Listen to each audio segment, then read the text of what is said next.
We're very proud to have the Postal Service have my father's picture or image on a stamp. It is an honor because it recognizes his accomplishments and his special place in history. I think it also gives us a sense of his character and the ways in which he really, honored and served our country, and so it's very special to our family. It conveys his personality and his character very well. My father was a man who, a man of principle, and he really did speak out of his convictions, and so he may have had people he disagreed with, but they were not enemies in his mind. And so I think that sense of humanness and giving grace and respect to other people is something our political leaders today could learn from him. I believe my father has this sense of being the healer of our nation. I think there's many things that people remember about that time frame, but probably the greatest is that we were living in a very turbulent, critical time in our government histories, and it was his stepping in there and helping to bring some calm and some good judgment and a kind of an open transparency and trust to the presidency that helped the nation move on through from the Watergate crisis and Vietnam. I think it's a neat stamp, and I think it's a nice dedication to Mr. Gerald R. Ford, because he did a lot for our country, that he stuck to the Scout motto and sticking to the path to get his eagle.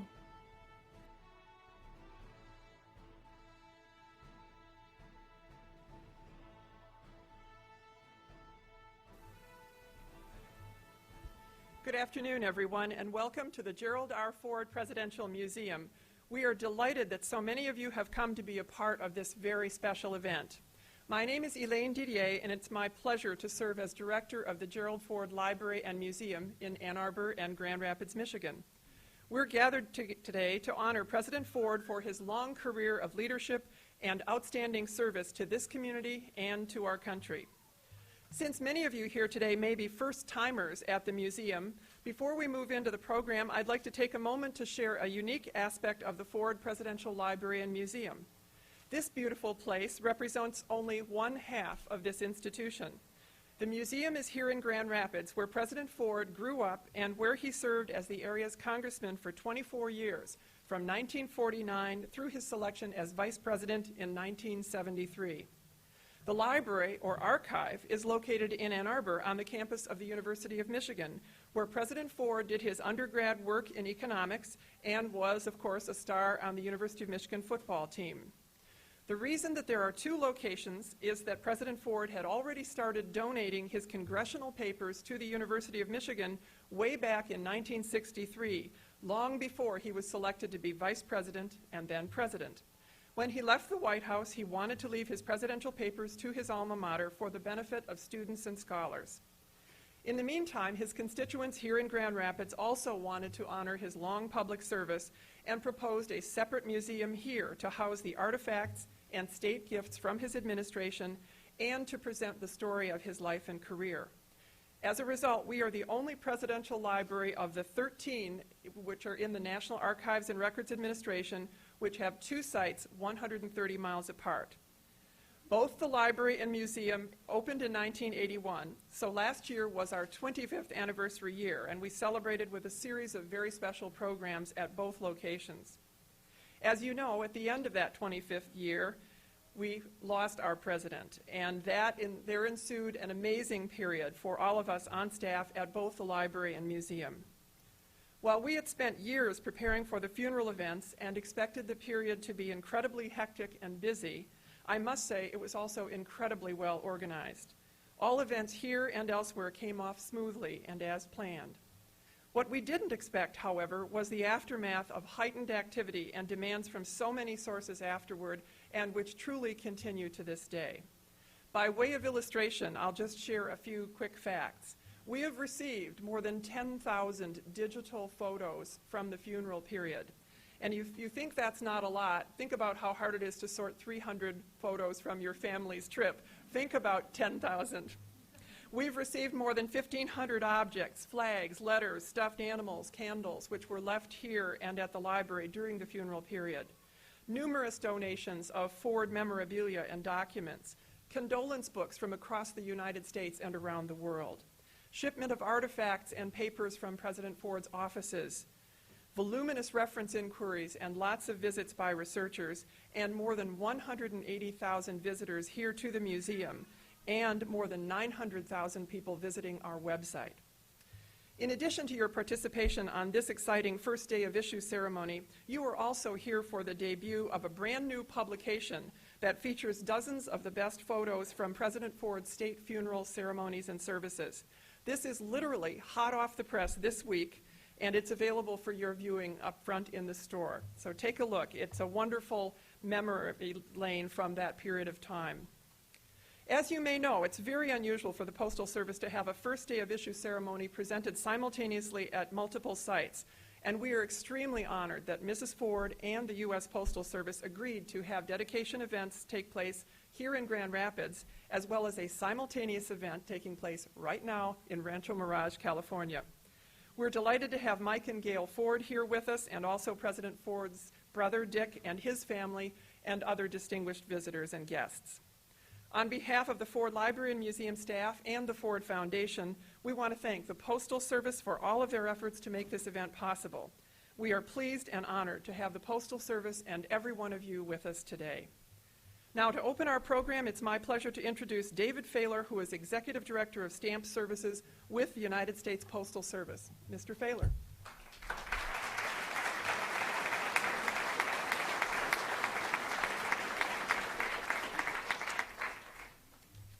Well, good afternoon, everyone.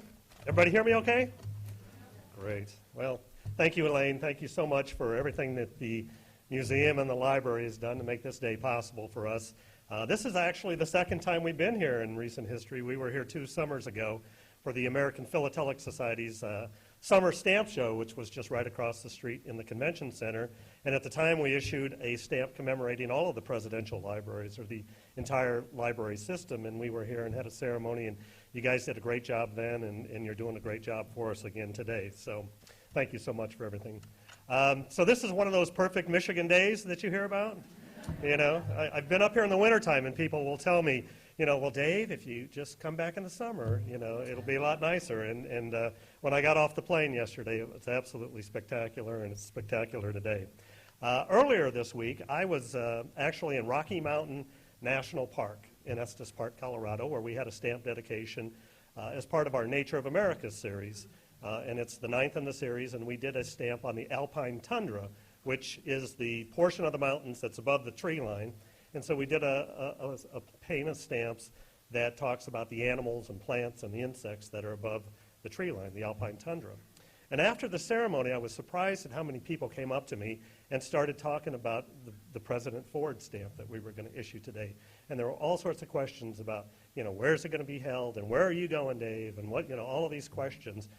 And then there was a lady that came up to me, and she said, well, you know, President Ford and the Ford family, they spend a lot of time in Colorado. You know, Vail is kind of a second home in some ways for them. You know, and we actually have a post office in Vail, Colorado, the Gerald R. Ford post office now. And the lady said, you know, President Ford is really kind of like one of our honorary favorite sons. And I said, well, I'll ask the folks from Michigan if they agree that that's the case. So my guess is the real, you know, native son, the state that claims him, is Michigan.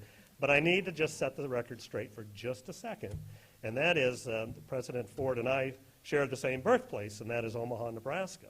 And on behalf of all the Nebraskans that are around, I just, it may be go blue in the Ford family, but there's a little bit of go big red that's a part of the family as well. But I think what's really great is that, people in all different parts of the country have a deep affection and respect for President Ford and the Ford family, and I think that shows. And this stamp is going to be extremely popular, and we're excited that we're able today to be able to issue it here as well as California. So as is our tradition with a stamp dedication, we always start off with a tribute to our great nation. If you would all please rise. Posting the colors for us today, we're very pleased to have Eagle Scout Honor Guard from Troop 271 from East Grand Rapids, and singing the National Anthem today is the Acting-Postmaster of Grand Rapids, Michigan, Sylvia Taylor.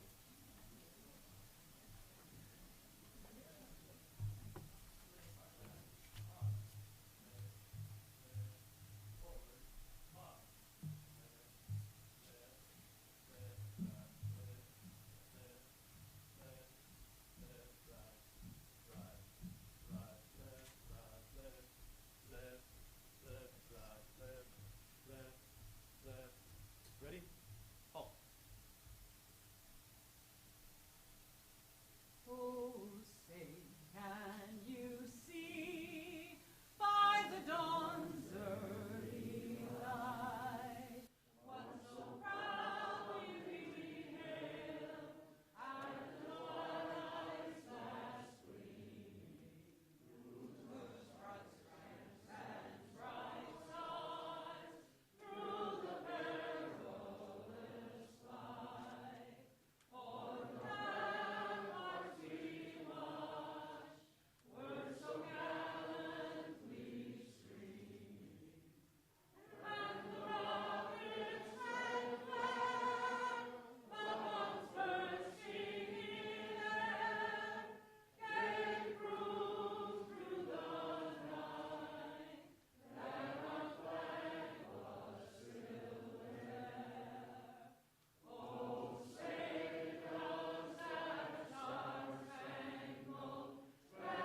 banner yet wave o'er the land of the free and the home of the brave?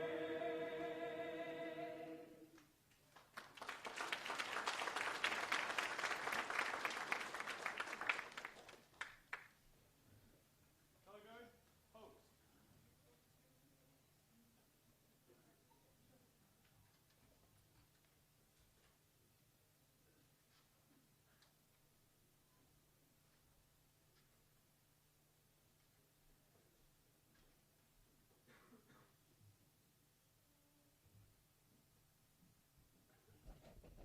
You may be seated.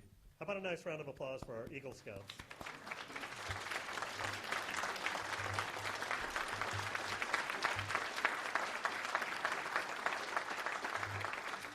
And how about Sylvia Taylor? Not only does she get the mail delivered to you on time, she can sing, right?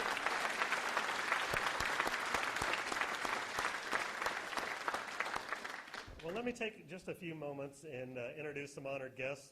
Certainly, we want to welcome all the Scouts. We think it's wonderful that you guys are here today. Work on those stamp collecting merit badges, okay? All right. Certainly, we want to recognize and say good morning or good afternoon to President Ford's brother, Dick Ford, with his two daughters, Lori Cassidy and Linda Burba, and Linda's husband, Ted, is with us today. Welcome.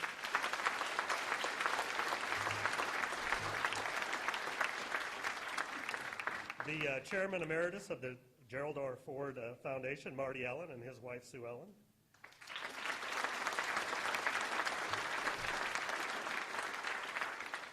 The District Manager for the Postal Service's Greater Michigan District, Chuck Howe, is with us today. Chuck, say hello. Chuck and his team and Sylvia's team, they just do a wonderful job of helping us with stamp ceremonies. They're old hands at it now, and we appreciate all the work that they do for us. The Postal Service's senior plant manager, this building just right around the corner over here, Susan Aronson is with us today. President Ford's son, Mike, and his wife, Gail, are with us this morning.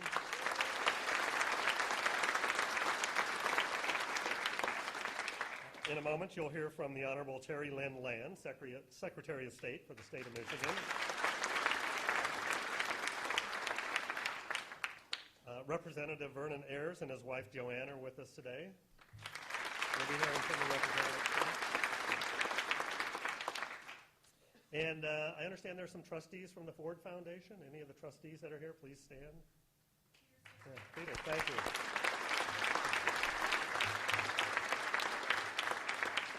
Wonderful. And thank all of you for being here today. It's great.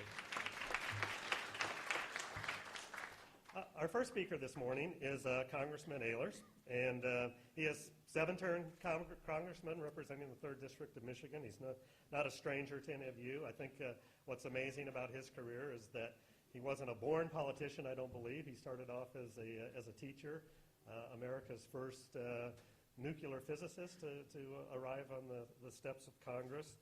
Has been very supportive of the Postal Service over the years, and we appreciate that.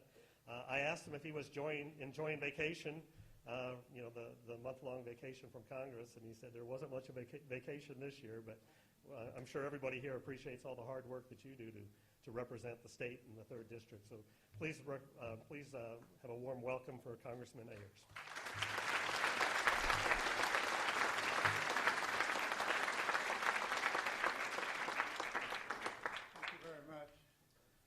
Thank you very much. It's good to be here, and this is a very happy occasion.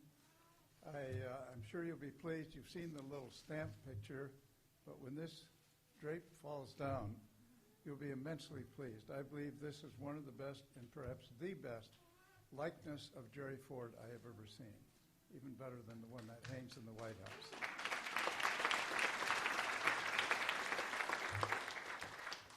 So I told my wife, I said, we better go out and buy 4,000 of these to put in our Christmas cards this year. I was asked to give just a few remembrances of Jerry Ford. He was a remarkable man. In fact, the highest compliment I've ever received, and I've received several of these, people say, you're just like Jerry Ford. And that's literally the highest compliment anyone has ever given me. He was a wonderful man. He was a man of the people. And he was highly regarded in the Congress, and that's why I think he was perhaps the best president, certainly one of the best presidents we have, because he was selected by people who had worked with him for 25 years in the Congress. They knew him. They knew his temperament, his honesty, and it was just what a remarkable person he was. And he was a superb president. I commented about his temperament. I worked with him a lot before I even thought of getting into politics. Mr. Ford asked me to form a group of scientists to meet with him regularly and advise him on scientific issues. I saw him angry only once in all the years I've known him, and it was righteous anger. He was talking about Watergate and discussing it with a group of us, just a very small group of friends. And he became visibly angry because he says, that guy was across the table, and he was not talking about Mr. Nixon, but one of his aides. He says, he was right across the table from me, and he lied to me. And Jerry was just totally indignant.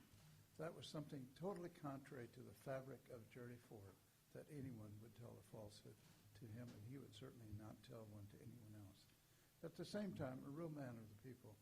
I recall when we built this museum, and I was involved in that in my duties as chair of the county commission, and I went on a trip through this building with him when it was under construction. Afterwards, we walked to the former Pantline, which was in the process of becoming the Amway Grand Plaza. We went inside, and of course, everywhere we went, people would stop Jerry and want to talk to him. He knew the names of almost everyone we met walking down the street. And we got in there, and everyone greeting him and so forth. And I noticed someone over in the shadows. And I said, Jerry, I think that gentleman over there would like to say a word. and it was one of the bellhops at the hotel, and he just didn't feel right about coming up to us. And Jerry went right over to him, shook his hand, greeted him by name, and said, "I hear that your mother has cancer. How is she doing?" And that was the Jerry Ford touch. Not only did he know the bellhops in the hotel, but he knew them by name, and he knew about their family problems. And that was a hallmark, I think, one of the real hallmarks of Jerry Ford. Truly a man of the people, someone who represented this community well. One final little vignette, which I never fully understood until I became a congressman myself. Our Science Advisory Committee would meet with Jerry about every 3-4 months, and we'd spend a couple of hours with him talking about the scientific issues in Congress. And after one of these meetings, I talked to Jerry, and I said, "Yeah, I'm really puzzled. You come back here, you spend the day, all day Saturday in meetings with people, you meet with us for an hour and a half or more, and you always seem to enjoy it." I said, I think you'd be tired of meeting with us and all the other people. He put his big arm around me, as only Jerry could. He said, "Vern, there's one thing. When I meet with you, you're trying to give me something." He says, "Everyone else I meet with is asking me for something." And as I said, I never truly understood that until I became a congressman. It's literally true. Everyone who comes through my office door is asking me for something. But I can't say enough about Mr. Ford and his family. He was just a wonderful man, a great family, and I think a product of this area. And when I meet people and anyone who's in the political stream, and they'll ask me where I'm from, and I say Grand Rapids. "Oh, you have the Jerry Ford seat." It's more than 25 years since Jerry served. They still call it the Jerry Ford seat. And that indicates the respect that everyone has for Jerry Ford and for this community. Thank you very much for being here. Thank you for joining us in honoring Mr. Ford.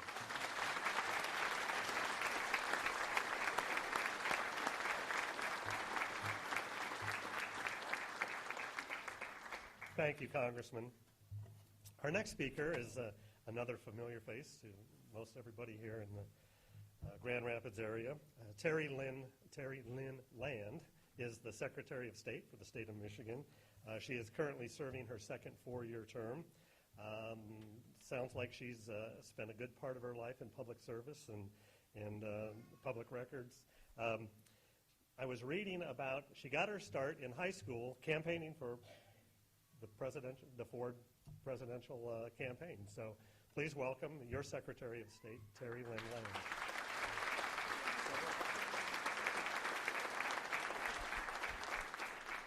Well, thank you, Dave, and it's great to be here this afternoon. And Dave, I think we agree every day is like this in Michigan here. It's always beautiful. There you go.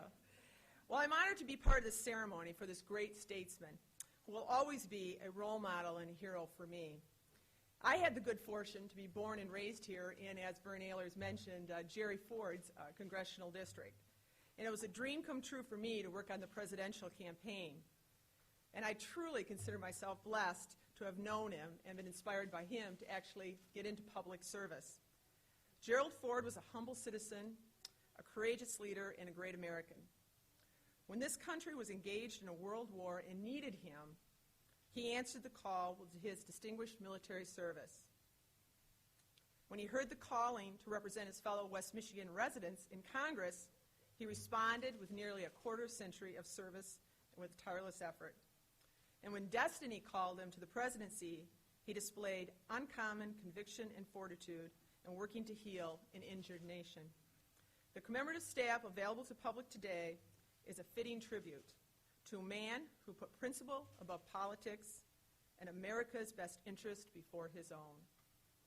I hope this portrait will serve to remind people of Gerald R. Ford's exceptional life and achievements. They truly stand as examples for all of us. Thank you very much for coming today.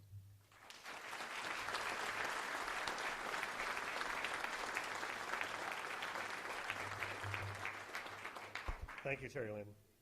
Our dedicating official today, all the way from Washington, D.C., is, again, no stranger to those folks here in the Grand Rapids area. Rosa Fulton is one of our executive directors at Postal Service headquarters. She's in charge of flat sequencing systems. Everybody know what that is?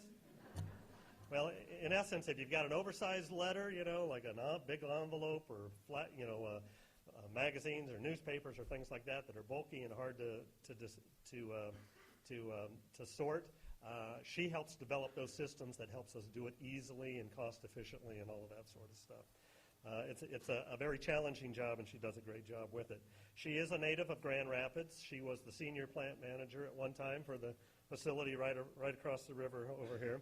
She worked her way up through the ranks of the Postal Service. Now she's in Washington, D.C.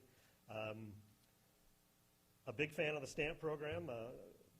Rosa helped us out many times when she was the district manager in Northern Virginia, and I know that she's a big fan of President Gerald Ford. So please welcome home Rosa Fulton.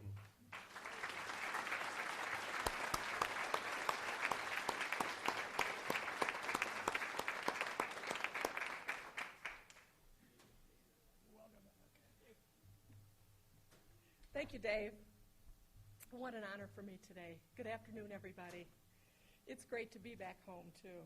What a wonderful place this is, and this place meant so much to Gerald Ford. It's only fitting that Grand Rapids, the city that nurtured and shaped him, is one of the two locations where we're dedicating this stamp today. As you heard a minute ago, we're also doing a simultaneous dedication ceremony with other members of the Ford family and Miss Betty Ford today in Rancho Mirage, California.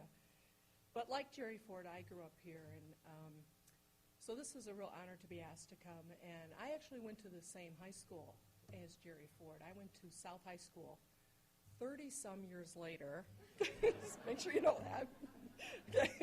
But I did go to the same high school. But what else is interesting, in 1981, when they dedicated this museum, I took part of the day off work to come down and stood in line with my sister, who's here, say hello, and was here for the dedication. So it means a lot to me to be able to be here today. And because my former boss is in the audience, no, I was not AWOL. I was on leave, just so you know. I worked nights then, actually. But I experienced firsthand the remarkable spirit that binds each family, each street, and each neighborhood in Grand Rapids into something more, into a community of caring and a community of support and a community of encouragement. Gerald Ford was also an important part of that. He made us proud, but more important, he showed us what was possible. And in showing us what was possible, he encouraged us to be the best that we could be. Today's dedication of the Gerald R. Ford commemorative stamp is an honor that he truly earned. Becoming president at a time when our differences seemed greater than what we held in common, when raised voices seemed to replace reasoned debate, and when our faith in ourselves seemed to give way to self-doubt, Gerald Ford chose another path, a better path, a higher path. He was clear about his intentions. I am determined as a president can be to seek national rediscovery in the belief of ourselves, he said. I ask that we stop fighting the battles and the recriminations of the past, and I ask that we look now at what's right in America. Our nation approached the bicentennial of its founding. He challenged us to strive, to become the finest American tradition, something more tomorrow than what we were today. That was a sentiment that was understood by one of his predecessors, the man who occupied the Oval Office when Gerald Ford came of age. All of our great presidents, said Franklin Delano Roosevelt, were leaders of thought at a time when certain ideas in the life of a nation had to be clarified. And Gerald Ford was up to the task. As a man who knew so well the world of politics, Gerald Ford also understood leadership. He understood what leadership could achieve, and he also understood the risk. And he was willing to take those risks because he believed in America, he believed in her promise, and above all, he believed in her people and their potential to achieve that promise. Gerald Ford served as our president for only 895 days, but he used that time very wisely. He addressed without equivocation those things that kept us apart. Like Abraham Lincoln, he understood that mercy, not vengeance, was at the soul of America's greatness. He applied that simple truth to some of the most divisive events that our nation had faced, and the national stage, and also on the world stage. He made hard decisions, and in making them, he demonstrated true leadership, knowing, like all leaders, that it could take him to a very lonely place. But he moved on. He took comfort in the greatest gifts that any man can have, the love of his family, friends of a lifetime, and the knowledge that he had done the best for a nation that had given him so much. History has a way of recognizing what is real and what is not. With the crystal clarity of time and the unassailable truth of its perspective, history has judged Jerry Ford well. Because in his lifetime, his nation showed him that it could become, that it would become, and that it had become something more, something greater than it was. America, Gerald Ford's America, rose to the challenge he issued on that day so many years ago. We owe President Gerald Ford an immense debt of gratitude. As a man who put his nation first, as a man who was guided by what he read in his heart and not in the polls, and as a man who succeeded in his goal to make the great government work for the good of all Americans, that was Jerry Ford. Today, every post office in our community is joining us in saying thank you to President Ford. We issue this stamp today nationwide. I ask every American to buy the stamp and use it on all of their cards and letters, and share the heritage of a common man, a man who rose to the demands of an extraordinary time, and a man who inspired us all to be better people and a better America. And now I am so honored as a native Grand Rapids, who went to the same high school, to invite President Ford's son, Michael Ford, and President Ford's brother, Richard Ford, to join me up here on stage to unveil the stamp commemorating President Gerald R. Ford.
Thank you, Rosa.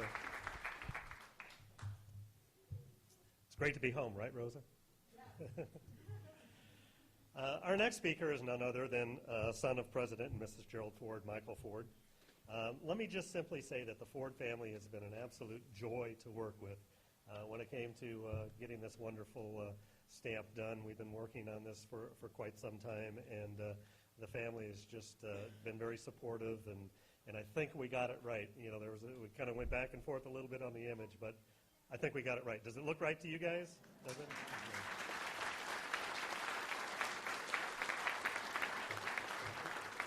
Let me just relate one thing. You know, when President Ford passed away, you know, he was brought to the Capitol building in Layden State. In the rotunda, my wife and I went up to, you know, pay our respects, and the thing that impressed us the most was that the Ford family was there the whole time, greeting the American public as they came through. And I just think that that's quite wonderful and indicative of the Ford family and the love they have for each other and the love that they have for the United States. So it's my pleasure to welcome the representative of the Ford family today, Mike Ford.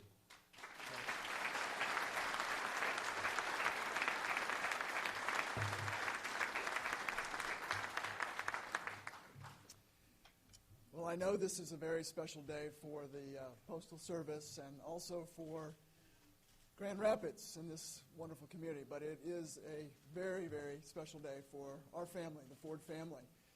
And it's an honor for Gail and myself and our extended Ford family to celebrate this stamp issuance with my father. This morning, the very first thing we did, we arrived late last night, and the very first thing that Gail and I were able to do was to come over to the museum and to visit the memorial site and to just check in on Dad, you know, and see how he's doing. And I really felt close to him this morning. I do, you know, every day, but particularly in the presence of this beautiful Grand Rapids day and this beautiful museum and there at the memorial, it was very a powerful moment in reconnecting. But I would be remiss if I did not tell you of the personal strength and support that my mother and our family received from all the honors and all of the tributes that this wonderful community gave to us in January when we came to bring my dad home. And it was both hard and also very reassuring and peaceful, because we knew that this is where he needed to be, and he would be well taken care of here. And as we traveled from the museum down Lake Avenue or Lake Boulevard to Grace Episcopal Church, we were just amazed by all of the community standing there with signs saying, you know, Gerald R. Ford, and the Boy Scouts, you know, saluting, and the veterans, and just so many of our kind of our extended family here, just paying tribute to my dad and to honoring our country, and then just as people came through to the museum and being able to visit with all of the special friends and guests, and hearing story upon story of how my father helped get them into the White House, or was at their Boy Scout commissioning, or their naturalization, swearing in, or, you know, all those wonderful memories that we shared with him as well. So you've done us a great honor and privilege to embrace us, and just on behalf of my mother and our family, we extend our deepest gratitude and thanks. But today we're here to recognize a special stamp issuance, and as we do, we are recognizing this man, Gerald R. Ford, and there have been many wonderful tributes that were spoken and shared and displayed following my dad's death. And people spoke of his integrity, and they spoke of his sense of character, and his high character, and his good judgment, and his decency, and his very humane and honorable way of doing the hard and difficult work of politics and government. And all the things that people shared, obviously, were very touching to us, but I think they were true. I knew him to be all of those things. But I also recognize that those qualities in his life didn't come out of nowhere or just magically appear in him. His life as a World War II veteran, as a civic leader, as a congressman of this great district, as vice president, as president of our nation, as a husband and as a father, his whole life really was brought together by the deep, deep love and nurture of his parents, Grandma and Grandpa Ford, and the extended family. And his life was also really shaped by his faith, his faith in God, and his own journey in pursuing God and growing in God's grace and wisdom. And then his life was shaped by the good people of Grand Rapids and this community, the many friends and family members and people who intercepted his life and gave him direction and support. So, as we recognize him, we really are honoring all of those people, his family, his maker and redeemer and creator, and his friends and the good people here in Grand Rapids. That's the essence of Jerry Ford, and we hope that his life and his legacy can continue through the years in all of our lives, and so the tribute today is something special to the family because even before he was getting sick, there was some suggestion by the Postal Service that they were going to, at some point in the near future, honor him with a stamp with his portrait or him on that. And so he was somewhat aware of that as a tribute, and this was something that he was very, very proud, and it really did capture his sense of appreciation.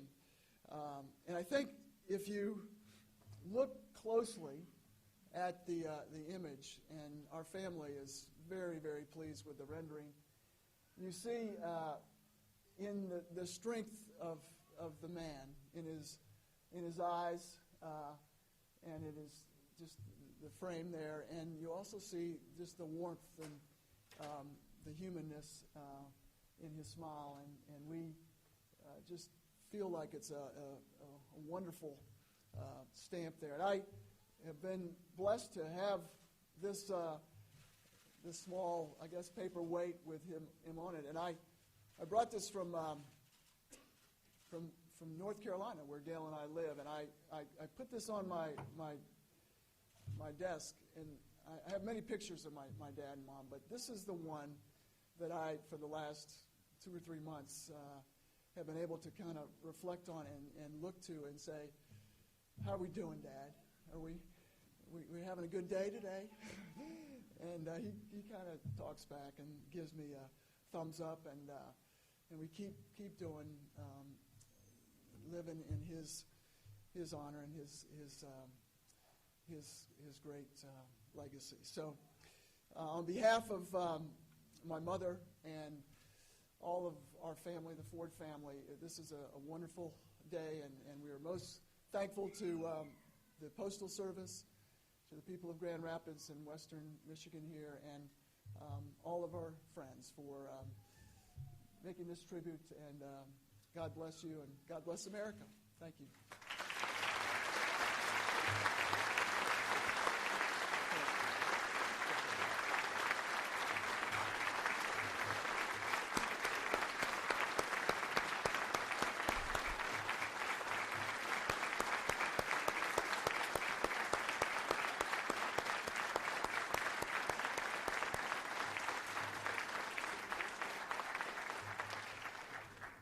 Thank you, Mike. Appreciate it. Appreciate everything that the Ford family has done to make this day so special for everybody. Thank you, all of you, for being here with us today. It's been a very special day for us in the Postal Service and the city of Grand Rapids, and certainly the Ford family. We are going to have a short autograph session outside the doors. There'll be people kind of direct you towards where we're going to go. But one of the things stamp collectors like to do is have their program autographed by the participants. So I'm not sure if everybody will be able to participate, but most of the folks on the program will, and we'll try to get those autographed for you. Certainly, the retail operation is out there. We hope that you buy plenty of stamps. If you see the congressman in line, since he's going to buy 4,000 stamps, just kind of get out of the way and let him make his purchase, okay? But again, thank you all for being here today. You know, I just want to say thank you to a very special group.